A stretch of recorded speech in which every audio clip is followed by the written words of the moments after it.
Hello, it's Friday's Talking Reds. It's John Gibbons here with Craig Hannan, and we're in the Liverpool Gin Distillery on Castle Street. As ever on a Friday mornings, this is our home with the moments, and we're delighted to be here. And we're also delighted that there's Premier League action tomorrow, Craig, because it's been like a week since it's played, and it feels like ages because I'm used to playing every 2 days over Christmas. Do you know what? It's been exhausting over Christmas for us as fans, never mind the footballers. And I was one of the ones that didn't want to see them rest against Everton.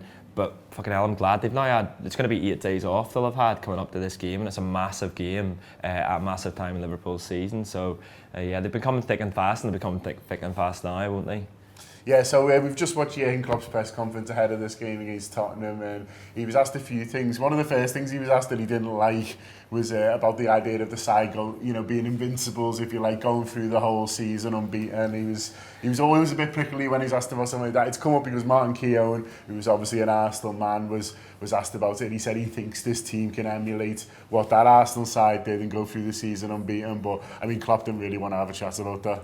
Nah, very much like the usual manager line of, oh yeah, it's one game at a time. If we'd have been thinking about this or thinking in this way, we wouldn't have got to this stage already.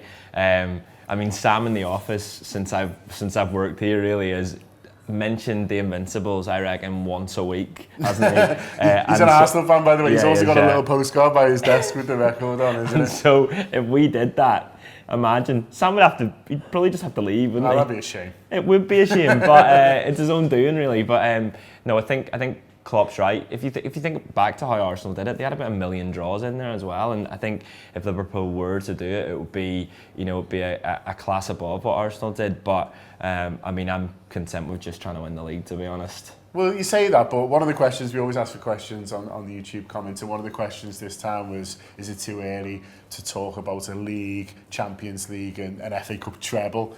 And I thought that was an interesting question, just because I think, if we're going to talk, we've been talking about this, is this the greatest ever Liverpool team? How does this compare to the teams of the 80s and 70s? And I just think, well, with those great sides, they tended to win the league and then something else, yeah. You know what I mean? And so 85, 86, they obviously won the league and FA Cup double. 84, they won the league, Champions League and the League Cup it was. Other times, leagues and Champions Leagues were won as well. So I do think if we're going to talk about, this side, in the same breath, is it enough to just say, oh, they won the league with a record points total or an amazing points total or whatever it ends up being? Or do we need to say, if it is up there with those sides, then they need to add something, and a treble would be great?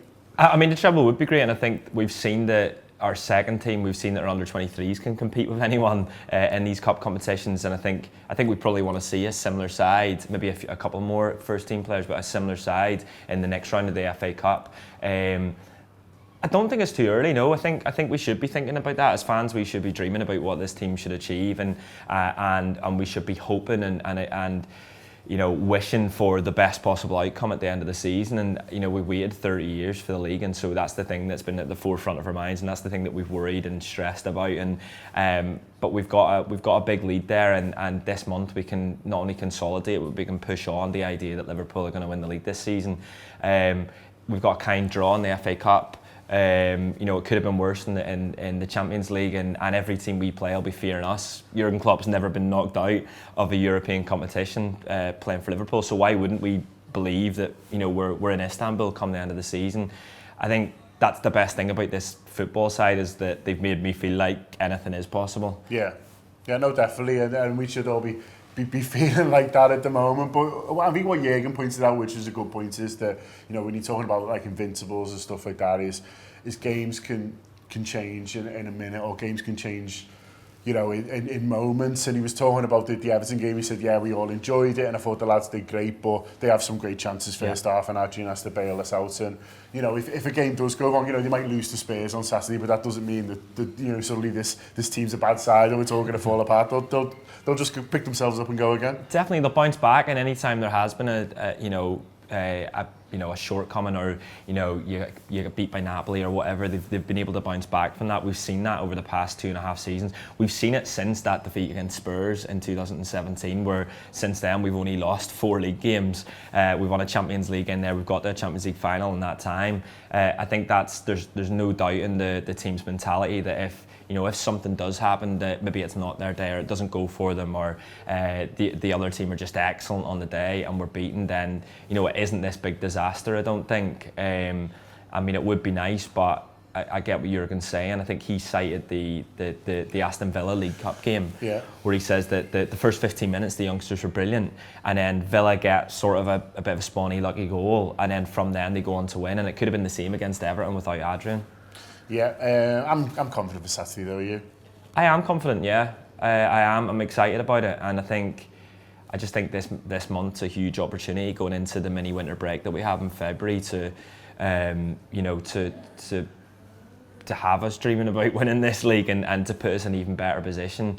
And I think that the longer it goes on for City, the more difficult it becomes for Guardiola to tell his side that it's possible to claw the lead black. And I think having had a nice little break, all of the players will be fit and raring to go, I think. So I'm excited and confident. Obviously, there's lots of content at the moment looking ahead to this Spurs game, and one of which was the preview show, which we recorded on the Tour Player video service yesterday. I hosted it, and here's a little clip from that. Yeah, I mean, the January trend's interesting, Dan. A couple of people have highlighted it recently, just on the kind of hold your horses theme, in that, you know, if Klopp has struggled at any time during his reign, the points per game does drop reasonably notably. Can you be reasonably notable? I don't know, let's say yeah. in sort of January, obviously, he gets the win against Sheffield United, so that's the first one on the board. But is there any concern that you might have to, you know, we go so hell for leather over Christmas as a bit of a hangover, or as Rob says, these breaks that sometimes come in do upset us a little bit?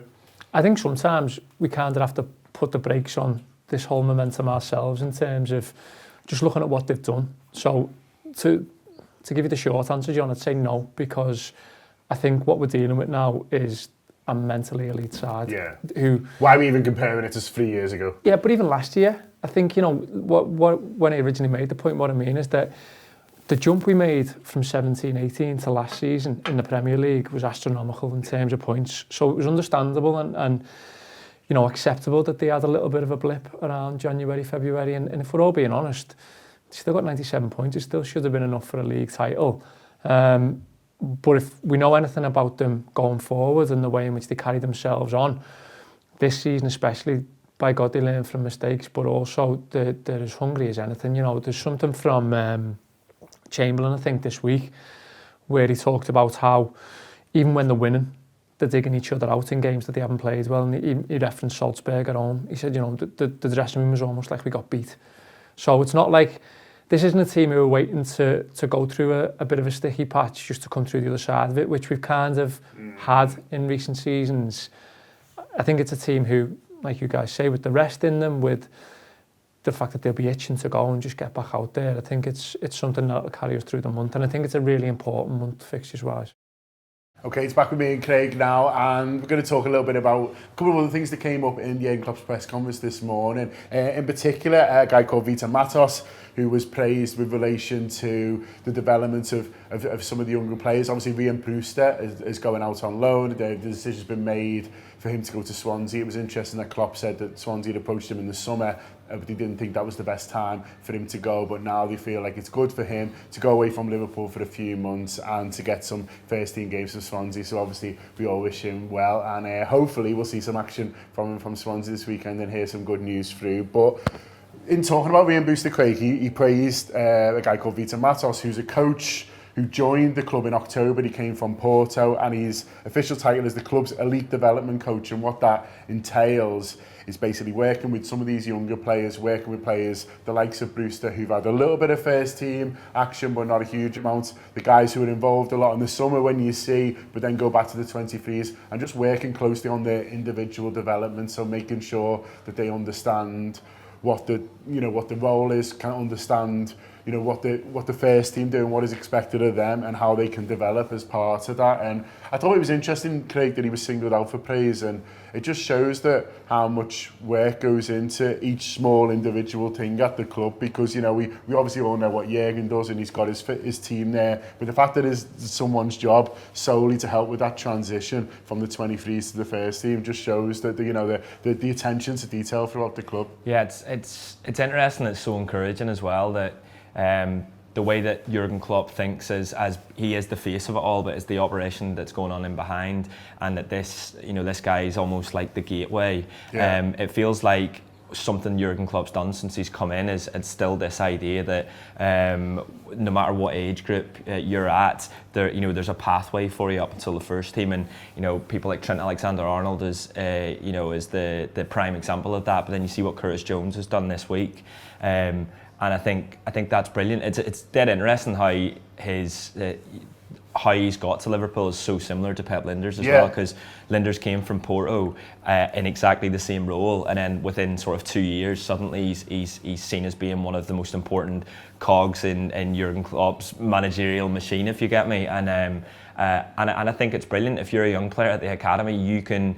It'll give you a lift every day, knowing that everything that the manager is doing is not only driving Liverpool towards the first team, driving them towards winning trophies. It's also about bringing in as many of the youth as possible, because Klopp's spoken in the past about his ideal summer is to buy no one and just bring youth through, and that might not be what we want to hear as fans, but also like you sort of see how exciting it is when you see someone that's come from the academy, who's local, who has supported Liverpool and played for Liverpool all his life, and Curtis Jones do what he did against Everton. Yeah, I mean, that Everton game, what was great about it is that it was a completely different team, obviously players who aren't used to playing, but they played exactly the way a Liverpool team should do, and it just shows that's the work that the guys like Vita Matas are doing with these players. It's not just saying, okay, well, we're going to work on your finishing, we're going to work on your passing, or whatever it is that's kind of specific to them. And this is how you play in this Liverpool team, and that's what's great. And that was something that even the Everton fans were saying, where it was that you could just tell that was a Liverpool side. You could tell they had this, that, and then we just kind of, we're our first team, didn't seem to have identity at all. And it is that weird identity, isn't it, that's throughout the club at the moment. It's obviously something that Vita Matos focuses on, with these players, is that, okay, it's not just about making you a good player, it's making you a Liverpool player as well. And we saw the benefits of that against Everton. Exactly, and I think Pep Lijnders has mentioned it a couple of times in interviews and his press conference that our identity is intensity. And last year, Josh and I were lucky enough to go to, it was a tournament in Stuttgart. It's like a 6-a-side indoor thing, and it was the under 17s at the time, under 18s at the time, and they brought quite a few people like Dixon Bonner, who played at the Villa game, and a few of the other lads who are in the under 23s now. And it was dead interesting watching them, even at such a young age, that you saw what the goalkeeper was trying to do, exactly the way Alisson plays. You could see what how the attackers sort of defend it from the front. It was this idea that the mantra went the whole way through the club, and again, it's an extension of the idea that Klopp's the move to Kirby. So growing up and sort of from Gerrard onwards, it didn't feel as if there were too many young players coming through at Liverpool. It felt like as if almost they played at the academy and then they dropped away and went out to play for other teams. And this move to Kirby as well helped the idea that they're moving up towards, eventually playing for the Liverpool first team. Yeah, it's good to know that Porto is becoming the Southampton of coaches in terms of coaching for us. That we're looking there. I'm slightly because he's 31. I'm just about covering the fact that all the players are now younger than me, but the coaching staff being younger than me as well. He's so suave as well, isn't he? Look out for his beard and his cool hair and his tan. Honestly, it's the first thing I thought when I saw him. He looks terrific, but good on Klopp as well for highlighting the kind of the role that he's doing in the team at the moment. As I say, he's only been there since October, but obviously making a big impression on everyone in terms of the work that he's doing, and the kind of the coaching style and what he's got and what he's able to bring. So interesting one that Jurgen highlighted that in the press conference, but we're going to leave that for today.